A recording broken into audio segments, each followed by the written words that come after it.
मैं भारत को भारतीयता की मान्यता के आधार पर फिर से खड़ा करना चाहता हूं, उस काम में लगा हूं। इटली में, फिनलैंड में, अमेरिका में, ऑस्ट्रेलिया में, न्यूजीलैंड में, मलेशिया में, इजराइल में, जॉर्डन में और हमारे पड़ोसी बांग्लादेश में भी बंद है। बांग्लादेश में बंद हैं ये 7 दवाएं जिनके नाम मैंने, और 20 साल से बंद हैं, आज से नहीं 20 साल से बंद है। बांग्लादेश भी जिन दवाओं को बिकने नहीं देता अपने यहाँ, इजराइल जैसा देश बिकने नहीं देता, जॉर्डन जैसा देश बिकने नहीं देता, फिनलैंड में, ऑस्ट्रेलिया, न्यूजीलैंड में, मलेशिया में वो दवाएं नहीं बिकती, America, Japan, Italy, Sweden, Germany में कहीं नहीं बिकती, वो भारत में धड़ल्ले से बिक रही हैं ये 7 दवाएं। और इनके दुष्परिणाम क्या हैं? वैज्ञानिकों का कहना है कि इस दवा की थोड़ी सी खुराक, 3 या 4 खुराक ही काफ़ी है कि आपकी अंतड़ियों में घाव हो जाए। इन दवाओं को लेने से रक्त का कैंसर होने की पूरी संभावना होती है। और अब तक हिंदुस्तान में 15,000 से ज़्यादा लोगों की मौत हो चुकी है इन दवाओं को खा के। लेकिन ये दवाएं धड़ल्ले से बिक रही हैं, विदेशी कंपनियों के नीचे बेची जा रही। इसी तरह से मैं और बताता हूँ, एक दवा है इस देश में, उसका नाम है ऑक्सीपोज, एक दवा है उसका नाम है सुग्रिल, एक है ऑक्सीजोन, एक है पैराबूटाजोन, एक है क्यूलोकिनोल, एक है एम्बिक्विनोल, एक है एलिकिन, एम्बिजाइन फोर्ट, एमिक्योर, एमिक्विल और एमिजील प्लस। ये सारी दवाएं, ये करीब 7-8 दवाएं हैं। जापान में बंद है, नॉर्वे में बंद है, स्वीडन में, जर्मनी में, डेनमार्क में, नेपाल जैसे देश में ये दवा बंद है, फिलीपींस में बंद है, स्पेन में, फ्रांस में, श्रीलंका में, और भारत में धड़ल्ले से बिक रही है। इन दवाओं का दुष्परिणाम क्या है? पैर में लकवा मार सकता है, शरीर में लकवा मार सकता है, आप अंधे हो सकते हैं, अंधे होने का खतरा बना रहता है, और 10,000 से ज़्यादा लोग इन दवाओं को खाकर लंगड़े और अंधे हो चुके हैं, फिर भी धड़ल्ले से ये बिक रही। इसी तरह से एक दवा है एनल्जिन, आप खूब अच्छे से नाम सुनते हैं, एनल्जिन, फिर बैरालगन, फिर बूटाजोन, फिर वुस्कापान, फिर बूटालजिन, फिर फारजेसिक, फिर मालार्जिन, ऑक्सीपोज, सिनालजेसिक। ये दुनिया के 20 देशों में बंद हैं, भारत में धड़ल्ले से बिक रहे। इन दवाओं का क्या है कि जो श्वेत रक्त कणिकाएं हैं, इनके बनने की गति को ये दवाएं इतना धीमा कर देती हैं कि मरने की तैयारी हो जाती है आदमी की, मांसपेशियों की संरचना में भयंकर विकार उत्पन्न कर देती हैं, और इसका व्यक्ति सेवन करके अंत में मर ही जाता है, मृत्यु को प्राप्त हो जाता है। लगभग 5,000 दवाएं हैं जो भारत में अनेक विदेशी कंपनियां धड़ल्ले से बेच रही हैं, और इसका व्यापार करके हजारों करोड़ लूट रहे हैं। 1-2 नहीं, 70,000 करोड़ रुपए वो लूट रहे हैं। और महत्व की बात यह है कि हाथी कमीशन ने जो 117 दवाओं को जरूरी दवाएं बताया था, आवश्यक दवाएं बताया था, उनमें से कोई भी विदेशी कंपनी उत्पादन नहीं करती उनको। आपको सुन के हैरानी होगी कि जो 117 जरूरी दवाएं हैं, आवश्यक हैं, उनका उत्पादन सब स्वदेशी कंपनियां करती हैं, भारतीय कंपनियां करती हैं, हमारी कंपनियां उनका उत्पादन करती हैं। विदेशी कंपनियों को उत्पादन करने में कोई इंटरेस्ट नहीं है। कारण क्या है? उन 117 दवाओं के कीमतें ज़्यादा नहीं रख सकते, सरकार उस पर कई बार कंट्रोल कर लेती है, जनहित में सरकार उनको जो है ना ऑर्डर डाल देती है। तो विदेशी कंपनियों को थोड़े मुनाफे में संतोष नहीं है, ज़्यादा मुनाफा उनको उन्हीं दवाओं में मिलता है जो सरकार के कंट्रोल के बाहर हैं। तो जितनी भी बेकार की दवाएं हैं वो कंट्रोल के बाहर हैं, इसलिए उनको बना के ये धड़ल्ले से बेचते हैं और बहुत मुनाफा कमाते हैं। मैं माताओं बहनों के लिए एक विशेष बात कहना चाहता हूँ। कई विदेशी कंपनियां हमारे देश की माताओं बहनों के लिए गर्भ निरोधक उपाय बेचती हैं, कॉन्ट्रासेप्टिव्स, पिल्स के रूप में बेचे जाते हैं, गोलियों के रूप में बेचे जाते हैं, और उनके कुछ अलग अलग नाम है। नॉरप्लेंट है, डिपो-प्रोवेरा है, फिर आई पिल है, फिर ई पिल है, ऐसी करके माताओं के बहनों के लिए कॉन्ट्रासेप्टिव्स बेचे जाते हैं। और मैंने जब इनके बारे में जानने की कोशिश की और इसके बारे में दुनिया भर से आंकड़े निकाले, तो मुझे इतना दुख हुआ, तकलीफ हुआ कि जिन देशों की ये कंपनियां हैं, उन देशों की माताओं बहनों को वो कभी नहीं बेचते, भारत में लाकर वो बेच रहे हैं।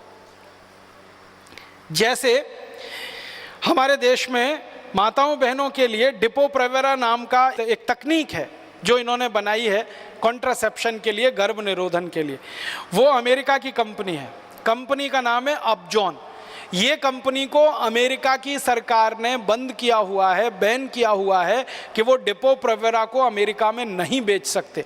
तो उन्होंने नहीं बेचा और डिपो-प्रोवेरा का उत्पादन करके वो भारत में ले आए। भारत सरकार से उन्होंने एग्रीमेंट कर लिया, अब यहाँ धड़ल्ले से बेच रहे हैं। ये इंजेक्शन के रूप में भारत की माताओं को दिया जा रहा है और भारत के बड़े बड़े हॉस्पिटल्स के डॉक्टर ये इंजेक्शन्स माताओं बहनों को लगा रहे हैं। परिणाम क्या हो रहा है, ये माताओं बहनों को ज़्यादातर माहवारी का जो चक्र है, मासिक चक्र है, वो पूरा बिगाड़ देता है ये डिपो-प्रोवेरा और अंत में उनके गर्भाशय में कैंसर कर देता है और उन माताओं बहनों की मौत हो जाती है। कई बार माताओं बहनों को पता ही नहीं चलता कि वो किसी डॉक्टर के पास गए थे, डॉक्टर ने उनको वो इंजेक्शन लगा दिया डिपो-प्रोवेरा का, बताया नहीं उनको और उनको कैंसर हुआ और वो मर गए। बिना बताए हमारी माताओं बहनों के ऊपर परीक्षण इस दवा का किया गया और बिना बताए पूरे देश में इसको धड़ल्ले से बेचा जा रहा है। पता नहीं कितने लाख, कितनी करोड़ माताओं बहनों को ये लगवा दिया गया और उनकी ये हालत हो रही है।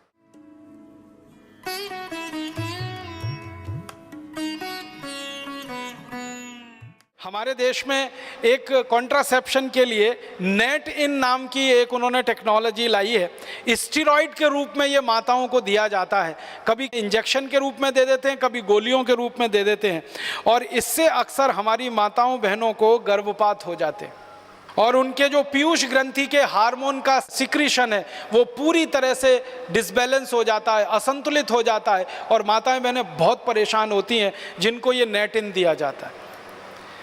इसी तरह से RU 496 नाम की एक उन्होंने टेक्निक लाई है, फिर रूसेल नाम की एक है, यूक्लेफ नाम की एक है, फिर एक नॉर प्लांट है, फिर एक प्रजनन रोधक टीका उन्होंने बनाया है। सभी हमारी माताओं बहनों के लिए तकलीफ़ का कारण बनती हैं।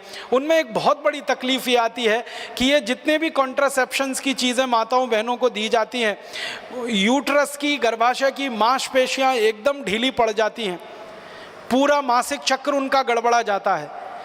अक्सर माताएं बहनें मासिक समय में बेहोश हो जाती हैं, इतना दर्द होता है उनके शरीर में, लेकिन उनको ये मालूम नहीं होता कि उनको वो कॉन्ट्रासेप्टिव दिया गया उसके कारण ये हो रहा है। और हज़ारों करोड़ रुपए की लूटमार इस देश में विदेशी कंपनियों के द्वारा हो रही है इन कॉन्ट्रासेप्टिव चीज़ों को बेचकर। एक दो चीज़ और मैं आपको बताना चाहता हूँ कि आप अपने घर में अक्सर मच्छर मारने वाली दवाएँ इस्तेमाल करते हैं, अलग अलग नामों से बाज़ार में बिकती हैं। कोई जो है लिक्विड फॉर्म में आती है, आप उसको लगा देते हैं, कोई तो टिकिया के फॉर्म में आती है, आप उसको इस्तेमाल करते हैं, कोई तो कॉइल के फॉर्म में आती है, आप उसको इस्तेमाल करते हैं। कॉइल के रूप में मच्छर मारने वाली कोई भी दवा इस्तेमाल करें, टिकिया के रूप में इस्तेमाल करें या लिक्विड के रूप में इस्तेमाल करें, उनमें जो इस्तेमाल होने वाला केमिकल है वो डी एथिलीन है, वो मेल्फोक्विन है और वो फॉस्फीन है। ये तीन खतरनाक केमिकल हैं जो इस्तेमाल होते हैं और ये तीनों केमिकल यूरोप और अमेरिका के 56 देशों में बंद है और 20 साल से बंद है। हम हमारे घर में छोटे छोटे बच्चों के ऊपर वो लगा के छोड़ देते हैं। मैंने कई घरों में देखा 2 महीने के 3 महीने के छोटे छोटे बच्चे सो रहे हैं और उनके नज़दीक में वो कॉइल जल रहा है जिसका धुआं नाक के रास्ते से बच्चे के फेफड़े में उतर रहा है। वैज्ञानिकों का ये कहना है कि ये मच्छर मारने वाली दवाएं अंत में मनुष्य को मार देती हैं। कई बार क्या होता है, मच्छर तो इनसे मरते नहीं हैं, मनुष्य मर जाते हैं जिनके लिए ये दवाएं इस्तेमाल हो रही हैं। और ज़्यादातर इन दवाओं का व्यापार, डी एथिलीन का व्यापार, फॉस्फीन का व्यापार हिंदुस्तान में विदेशी कंपनियों के कंट्रोल में है और वो अंधाधुंध केमिकल इंपोर्ट करके लाके बेच रहे हैं और भारत की कुछ स्वदेशी कंपनियां भी बनाकर उनको बेच रही हैं। तो आप जरा सोचिए, आपकी सुरक्षा के लिए, आत्मरक्षा के लिए आप कम से कम ये चीज़ें इस्तेमाल करना बंद करिए। फिर आप बोलेंगे मच्छर तो हैं, उनका तो क्या उपाय है? सबसे अच्छा उपाय है मच्छरदानी लगा के सोइए। स्वदेशी है, सस्ती है, क्वालिटी में अच्छी है, सारे देश में उत्तर से दक्षिण, पूरब से पश्चिम मिलती है और कोई साइड इफ़ेक्ट नहीं है, कोई एक्सपायरी डेट नहीं है, एक बार खरीदी तो 20-25 साल चलेगी। और तरह तरह की मच्छरदानियाँ आने लगी हैं। अब तो वो डंडे वाली ज़रूरत नहीं है, एक हुक में लटका दीजिए वो आती है, आप ऐसे खोल के सो जाइए आती है, नहीं तो चादर की तरह से ओढ़ के सो जाइए, कुछ नहीं कर सकते। तो ये मच्छर मारने वाली दवा से तो अच्छी है। मच्छर मारने वाली दवाएं खरीदें, विदेशी कंपनियों को मुनाफा दें, उससे अच्छी अपनी मच्छरदानी है। और आप चाहें तो एक छोटा प्रयोग और करके देख सकते हैं। नीम होता है ना, नीम का तेल, बाजार में मिलता है। तो नीम का तेल ऐसे जलाएं दीपक के रूप में, एक दीपक ले लें, उसमें रुई की बाती बनाएं, नीम का तेल जला के दीपक को रख दें। वो दीपक जितनी देर जलेगा एक भी मच्छर कमरे में नहीं आएगा। इतना सस्ता और सरल उपाय। नीम का तेल बाजार में 30-40 रुपए लीटर मिलता है। 1 लीटर तेल खरीदेंगे, बड़े आराम से 3-4 महीने चलता है। और दूसरा एक तरीका है, गाय के गोबर से बनी हुई अगरबत्ती और गाय के गोबर से बनी हुई धूप बत्तियाँ भी बाजार में अब आ गई हैं। कई गौशालाएं उनको बनाती हैं, उनको जलाकर आप सो जाइए, वो भी मच्छर को भगाती हैं और क्वालिटी में मच्छर अगरबत्ती से अच्छी। अगर गाय के गोबर की अगरबत्ती धूप बत्ती जलाएंगे तो पैसा किसी गौशाला को मिलेगा और उससे गाय की रक्षा होगी, और गाय की रक्षा के बाद अंततः देश की ही रक्षा होने वाली है। और अगर आप मच्छर अगरबत्ती खरीदेंगे तो पैसा किसी विदेशी कंपनी के पास जाएगा और उस पैसे से आपका भी नुकसान, देश का भी नुकसान हो जाए। मुझे अब आपको इन कंपनियों के बारे में एक और आखिरी बात कहनी है, वो ये कि समय समय पर इन कंपनियों को अपनी दवा बेचनी है, और दवा बेचनी है तो उसके लिए माहौल बनाते हैं, वातावरण तैयार करते हैं।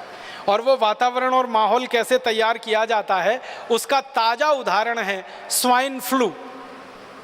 स्वाइन फ्लू आ गया, स्वाइन फ्लू आ गया, स्वाइन फ्लू आ गया, सारे देश में हल्ला हो रहा है।